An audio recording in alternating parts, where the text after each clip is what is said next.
Welcome to tech unlock. इस video में हम देखने वाले हैं हमारा नेक्स्ट पॉइंट जो है हमारा computer system architecture.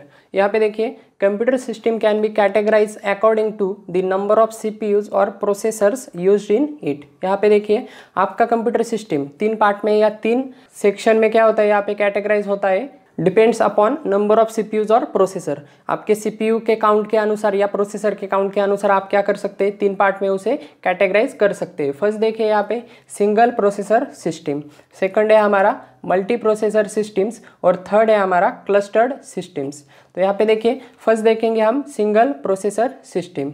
In this type of computer system there is only one main CPU capable of executing general purpose instructions from the user processes। यहाँ पे देखिए, आपका क्या होता है, यहाँ पे सिर्फ एक CPU होता है। CPU यानी क्या है, आपका एक प्रोसेसर होता है सिर्फ, capable of executing general purpose instructions from the user processes. जो भी आपके यूजर के प्रोसेसेस होंगे, जो क्या होंगे आपके प्रोसेसेस के अनुसार यहाँ पे क्या होंगे, उनके इंस्ट्रक्शंस होंगे जो प्रोवाइड किए जाएंगे आपके सीपीयू को, और आपके सीपीयू का काम क्या है, उसको एग्जीक्यूट करना। आपको पता है सीपीयू क्या करता है, जनरली जो भी प्रोसेस होगी आपकी यूजर की प्रोसेस होगी तो उसे कौन से रिसोर्स लग रहे हैं, कौन सी मेमोरी लग रही है, वो सभी एलोकेट करने का काम कौन करता है, आपका सीपीयू करता है, यानी आपका प्रोसेसर करता है। और उसे एग्जीक्यूट करने का, सक्सेसफुली एग्जीक्यूट करने का काम कौन करता है, आपका सीपीयू करता है किसी भी प्रोसेस के लिए।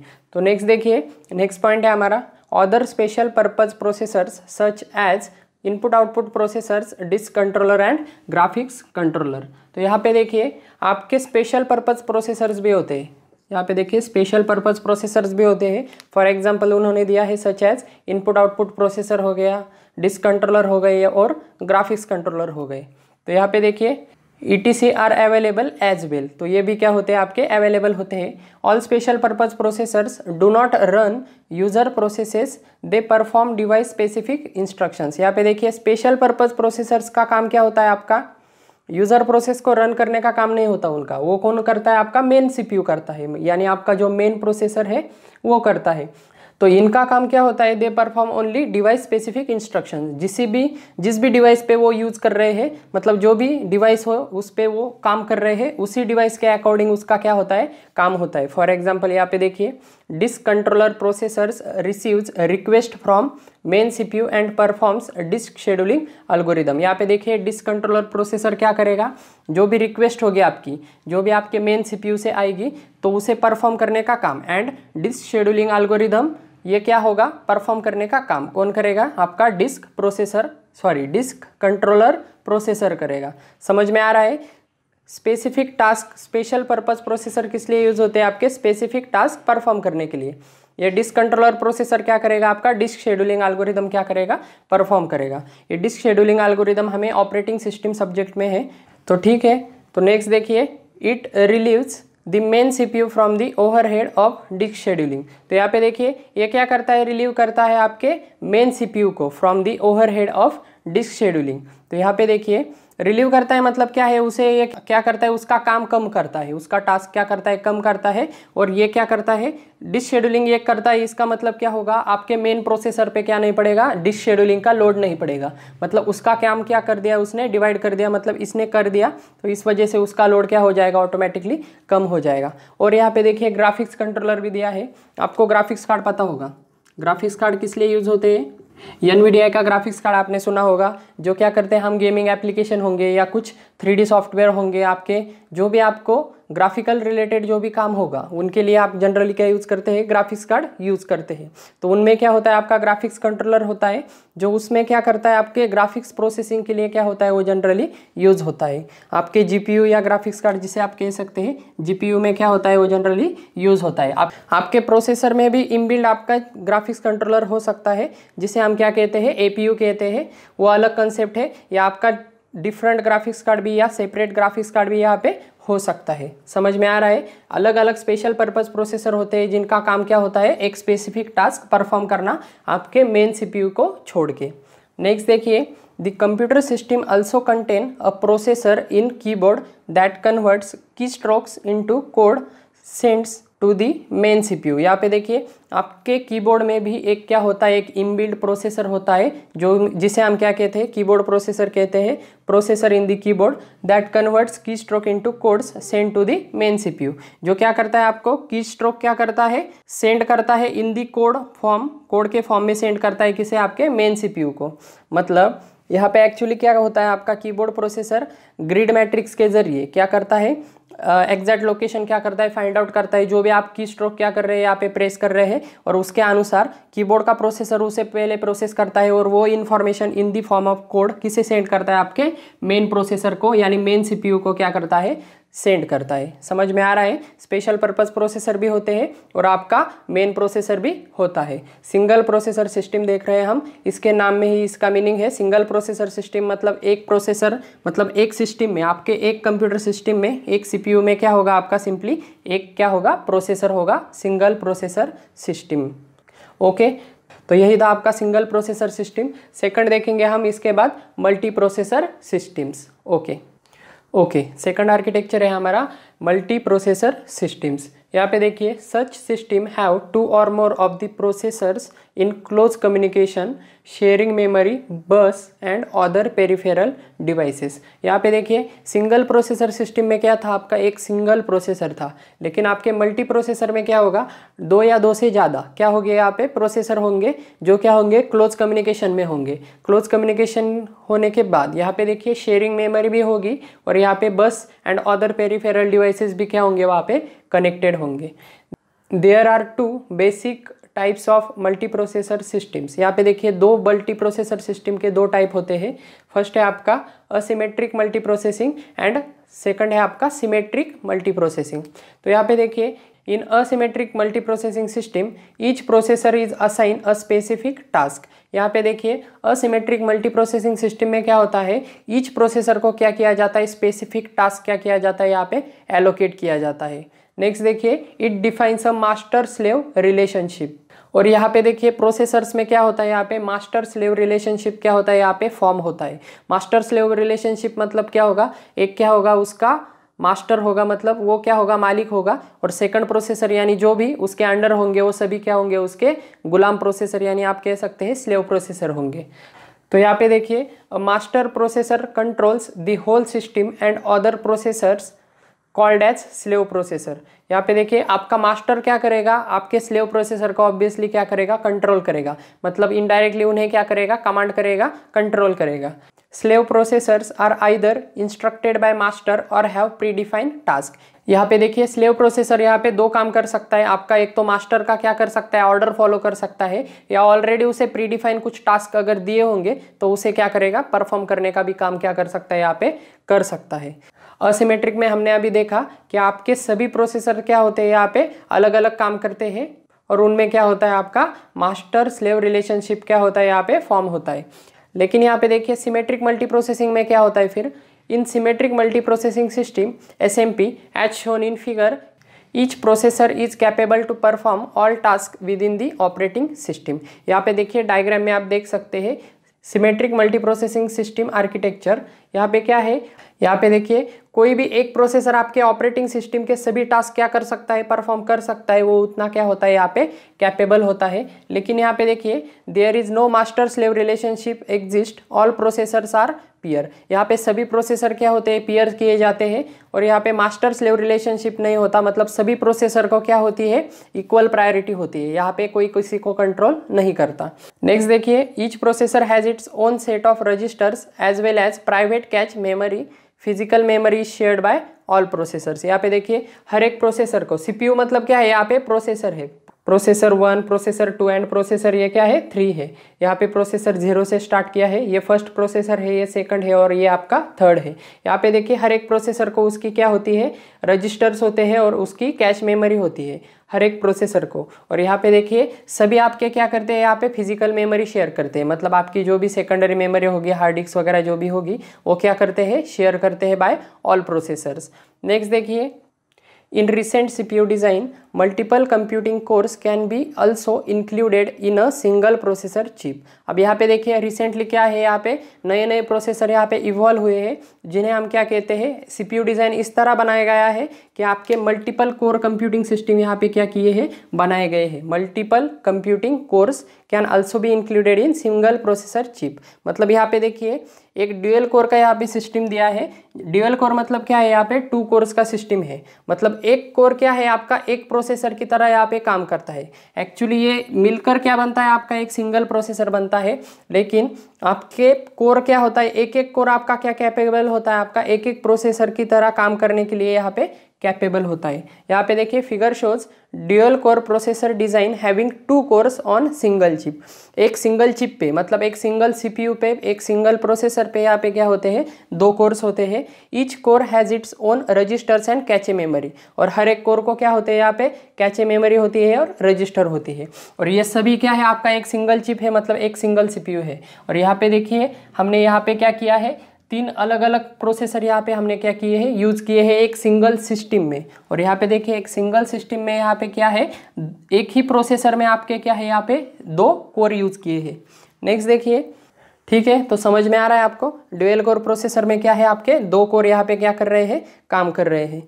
यहाँ पे देखिए आप एग्जाम्पल यहाँ पे दे सकते हैं। अगर मैं यहाँ पे एग्जाम्पल देना चाहूँ तो ड्यूअल कोर प्रोसेसर हो गया आपका इंटेल का। इंटेल के अलग अलग प्रोसेसर आते हैं, ड्यूअल कोर आता है, क्वाड कोर आता है। या आप राइजन के प्रोसेसर भी आपको मालूम होंगे। AMD के राइजन के प्रोसेसर होते हैं, राइजन 3 होता है, राइजन 5 होता है, राइजन 7 होता है। जैसे i3, i7 और i9 होते हैं, वैसे आपके राइजन के भी क्या होती है, यहाँ पे सीरीज़ होती है 3, 5, 7, 9 जो भी है आपके क्या है, मल्टी कोर प्रोसेसर है। यहाँ पे 2 कोर है। यहाँ पे मैंने ड्यूअल कोर का एग्जांपल दिया है। 4 कोर का यानी 4 कोर का भी होता है, 8 कोर का होता है, 16 कोर का होता है, 32 कोर्स का भी होता है। यहाँ पे अलग अलग यानी मल्टीपल कोर्स के आप क्या हो रहे हैं, डेस्कटॉप प्रोसेसर आपको देखने के लिए मिल जाएंगे। नेक्स्ट देखिए blade servers are also recent development contents multiple processor boards and networking boards are placed in the same chassis. यहाँ पे देखिए ब्लेड सर्वर एक कंसेप्ट है जिसमें क्या होती है आपकी मल्टीपल प्रोसेसर सिस्टम यूज़ होती है। नेटवर्किंग बोर्ड वगैरह ये सभी क्या होते हैं, एक सिंगल बोर्ड पे आपके क्या होते हैं, बिल्ड किए जाते हैं। नेक्स्ट पॉइंट देखिए advantages of multi processor system. यहाँ पे देखिए आपके मल्टी प्रोसेसर सिस्टम के यहाँ पे 3 एडवांटेजेस होते हैं। फर्स्ट है आपका इंक्रीज थ्रूपुट, सेकंड है आपका इकोनॉमी ऑफ स्केल और यहाँ पे थर्ड है आपका इंक्रीज रिलायबिलिटी। फर्स्ट देखिए इंक्रीज थ्रूपुट। अब यहाँ पे थ्रूपुट क्या होता है, throughput is nothing but number of process executed per unit time.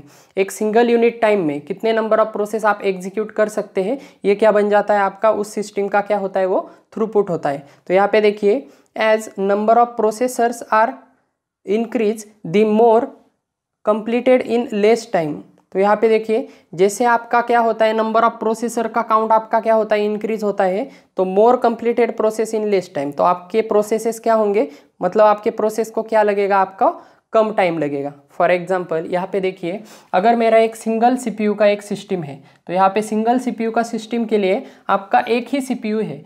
तो यहाँ पे देखिए आपके सिंगल सिस्टम में क्या होगा, सिंगल प्रोसेसर सिस्टम में आपके अगर 10 प्रोसेस होंगे एग्जीक्यूट करने के लिए, यूज़र के अगर 10 प्रोसेस है तो यहाँ पे सभी किसे करने पड़ेंगे, आपके एक ही सीपीयू को करने पड़ेंगे।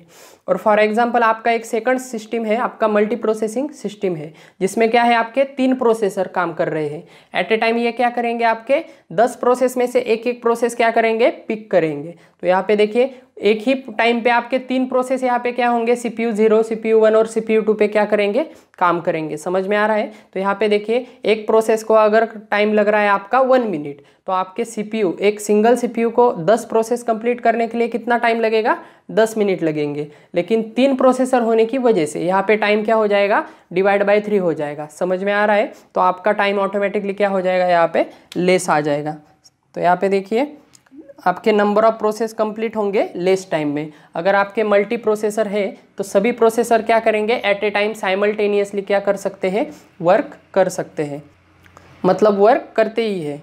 नेक्स्ट देखिए the speed of ratio with n processors is not exactly n, rather it's less than n at certain amount of overhead is incurred in coordination between processors. यहाँ पे देखिए आपका मल्टी प्रोसेसर सिस्टम आपके single processor system जितना इतना effective नहीं होता। मतलब फॉर एग्जांपल यहाँ पे देखिए, अगर मेरा ये सिंगल प्रोसेसर सिस्टम है आपका, ये अगर सिस्टम है आपका, ऐसे अगर मैंने 2 सिस्टम बना दिए, इसकी अगर पावर है सपोज, मतलब ये आपका सपोज 100% काम कर रहा है और ये भी आपका सिंगल प्रोसेसर सिस्टम क्या करेगा, आपका 100% यहाँ पे काम करेगा, क्योंकि ये क्या है, अलग अलग सिस्टम पे क्या किए हैं हमने, यूज़ किए हैं। अगर दोनों की मैंने अगर पावर मिला दी तो ये 100% है, ये क्या है आपका 100% है। लेकिन यहाँ पे देखिए, क्योंकि ये क्या है, अलग अलग सिस्टम पे काम कर रहे हैं, अलग अलग क्या है यहाँ पे CPU है, मतलब अलग आपका कंप्यूटर सिस्टम है।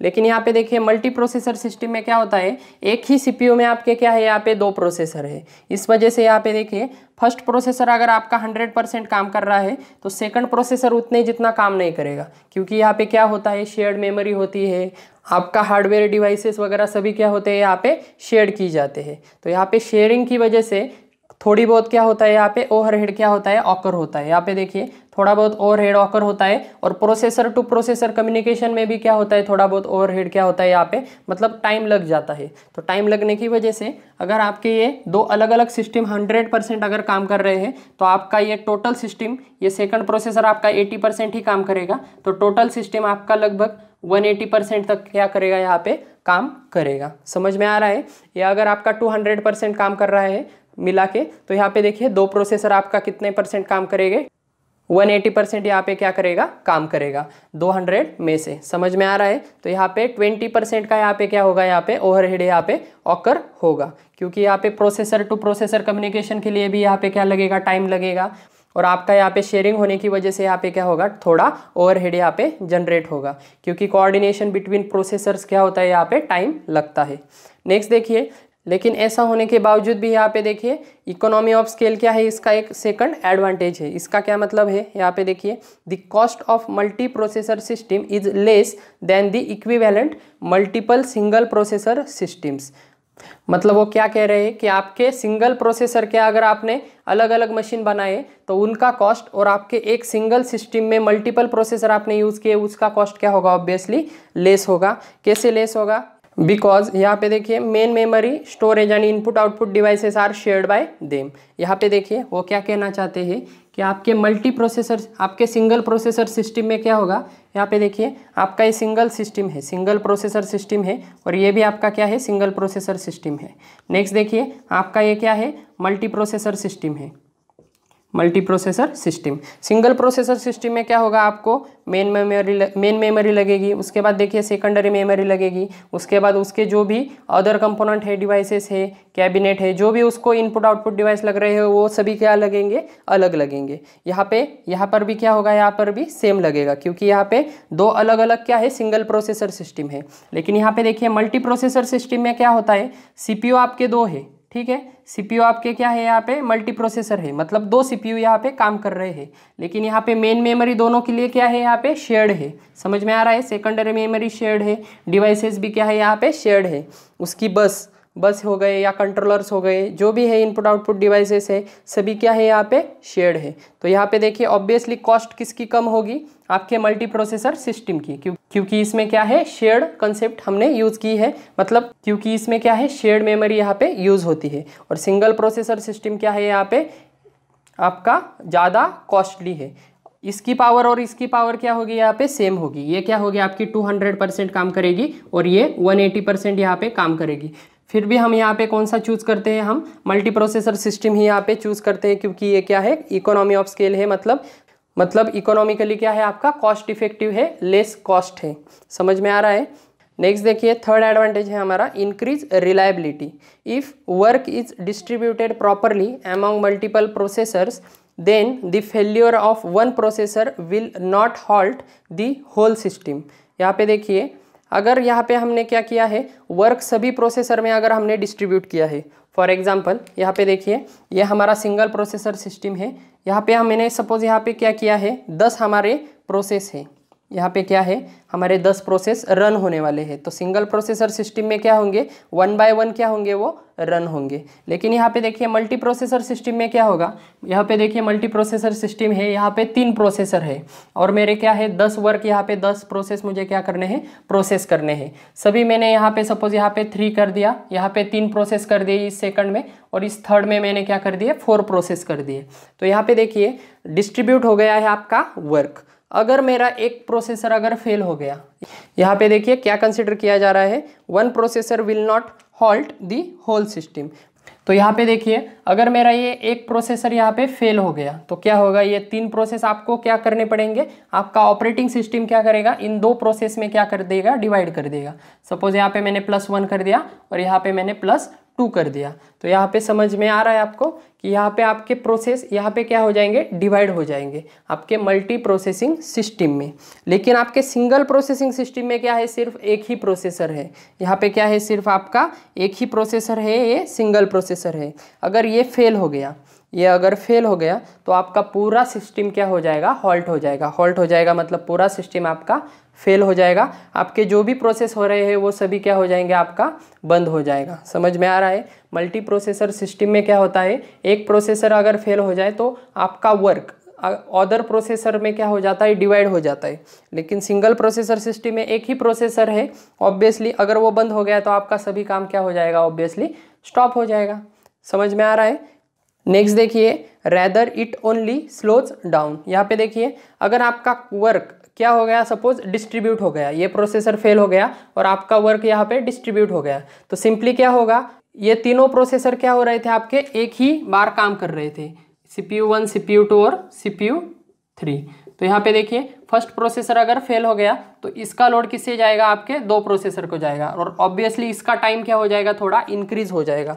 मतलब ये थोड़ा स्लो हो जाएगा क्योंकि इसका काम किसे करना पड़ रहा है, आपके दूसरे प्रोसेसर को करना पड़ रहा है। समझ में आ रहा है। तो इस वजह से इसे थोड़ा ज़्यादा टाइम लगेगा, लेकिन आपका सिस्टम क्या नहीं होगा, बंद नहीं होगा। सिंगल प्रोसेसर में पूरा बंद हो जाएगा और मल्टी प्रोसेसर में थोड़ा क्या हो जाएगा, यहाँ पे स्लो हो जाएगा। स्लो होगा लेकिन पूरी तरह से क्या नहीं होगा, यहाँ पे बंद नहीं होगा। ठीक है, सिंपल है आपका। Third advantage, increase reliability. Next देखिए, the remaining processor can perform the shared of the work of the failed processor. वही मैंने अभी बताया कि रिमेनिंग प्रोसेसर क्या करेंगे, आपके शेयर्ड करेंगे जो भी प्रोसेस, वो प्रोसेसर फेल प्रोसेसर जो काम कर रहे थे वो सभी क्या कर देंगे, शेयर्ड में परफॉर्म कर देंगे। तो यही था आपका multi processor system. Single processor system में और मल्टी प्रोसेसर सिस्टम में क्या है, डिफरेंस है। तो मल्टी प्रोसेसर सिस्टम के क्या क्या एडवांटेज है आपको समझ में आ गए होंगे। थ्रूपुट इंक्रीज होता है क्योंकि मल्टीपल प्रोसेसर होने की वजह से एक साथ 3 प्रोसेसर यहाँ पे काम कर रहे हैं, इस वजह से आपका एग्जीक्यूशन टाइम क्या हो जाएगा, यहाँ पे फास्ट हो जाएगा। Number of process completed in less time, less time में आपके क्या हो जाएंगे, यहाँ पे प्रोसेस कंप्लीट हो जाएंगे। सिंपली यहाँ पे क्या हो जाएगा, मल्टीपल प्रोसेसर होने की वजह से यहाँ पे थोड़ा ओवरहेड जनरेट होगा क्योंकि प्रोसेसर टू प्रोसेसर यहाँ पे कम्युनिकेशन क्या होगा, थोड़ा टाइम लेगा। लेकिन यहाँ पे इतना अफेक्ट नहीं पड़ेगा। यहाँ पे क्या हो जाएगा, सिंगल प्रोसेसर के कंपैरिजन में यहाँ पे थोड़ा ओवरहेड जनरेट होगा, लेकिन फिर भी क्या है, इफेक्टिव है क्योंकि आपका क्या हो रहा है, यहाँ पे multiple process at a time क्या हो रहे हैं, यहाँ पे काम कर रहे हैं। नेक्स्ट देखिए, इकोनॉमी ऑफ स्केल होगा। मतलब क्या है, ये कॉस्ट इफेक्टिव है। मल्टीपल प्रोसेसर एक ही सिस्टम में यूज़ करने की वजह से आपको क्या लग रही है, यहाँ पे शेयर्ड मेमोरी हम यूज़ कर रहे हैं, स्टोरेज यूज़ कर रहे हैं और डिवाइसेस क्या कर रहे हैं, शेयर्ड में यूज़ कर रहे हैं। इस वजह से यहाँ पे आपका कॉस्ट क्या होगा, कम होगा। और नेक्स्ट देखिए, थर्ड था आपका इंक्रीज रिलायबिलिटी। मतलब सिंपली आपने क्या कर दिया, आप इस पे क्या कर सकते हैं, रिलाई कर सकते हैं, आप इस पे डिपेंड हो सकते हैं। क्योंकि आपका अगर एक प्रोसेसर अगर हॉल्ट हो गया, फेल हो गया एक प्रोसेसर आपका, तो आपके बाकी के प्रोसेसर उसका काम क्या कर देंगे, ले लेंगे। थोड़ा स्लो हो जाएगा लेकिन पूरा सिस्टम आपका डाउन नहीं होगा, स्टॉप नहीं होगा। तो यही था आपका multi processor system. I hope आपको समझ में आ गया होगा। सिंपल कंसेप्ट है, ठीक है। आई होप आपको समझ में आ गया होगा। नेक्स्ट वीडियो में देखेंगे हम हमारा क्लस्टर्ड सिस्टम। फिलहाल इस वीडियो में इतना ही था। Thank you.